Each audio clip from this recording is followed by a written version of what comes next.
Friends and मेरे YouTube family members, आज हम आपको कुछ नई चीज़ बताएंगे और वो जो सबके फ़ायदे का है। हम बताएंगे मकान कैसे लिया जाए।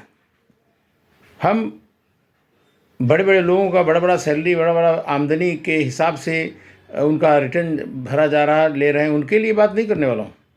मैं जिसके पास बहुत साधन कम है, पगार बहुत नीचे है, बिजनेस आमदनी बहुत कम है, वो कैसे ले मकान।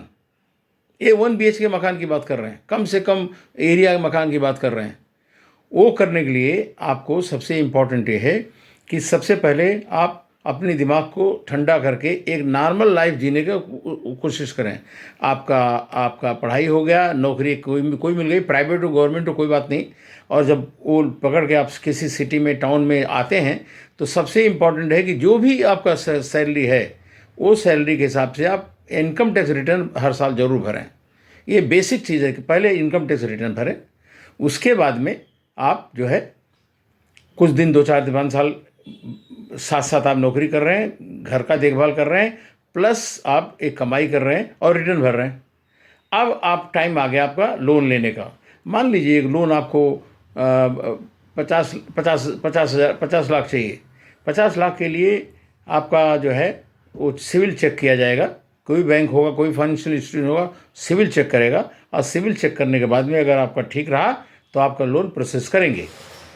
सबसे इम्पॉर्टेंट है कि आप अगर सही लाइफ जी रहे हैं और लोन लेकर जो है कोई मोबाइल फ़ोन का लोन ले लिया या कोई लैपटॉप का फ़ोन ले लिया या कोई बाइक का फ़ोन ले लिया, तो रेगुलर अगर भर रहे हैं आप उसका इंस्टॉलमेंट EMI तो कोई प्रॉब्लम नहीं आएगा। अगर रेगुलर नहीं भर रहे हैं तो लोन मिलने में आपको बड़ी तकलीफ़ होने वाली है। इसीलिए बोला जब आएँ आप तो जो भी कोई लोन लें उसका रेगुलर EMI भरें और अपना नौकरी करें, घर बार देख भरें और 4-5 साल के अंदर फिर लोन के लिए अप्लाई करें। लोन के अप्लाई करने समय आपका आधार कार्ड, पैन कार्ड प्लस उसी से सब सिविल चेक होगा, सारा कुछ देखा जाएगा।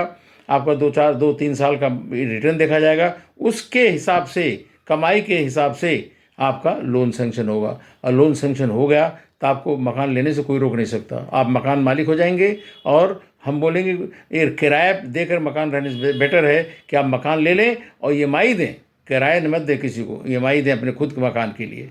और इस तरह से अगर करेंगे तो आप मकान मालिक बन जाएंगे, कोई आपको रोक नहीं सकता। Thank you very much for watching.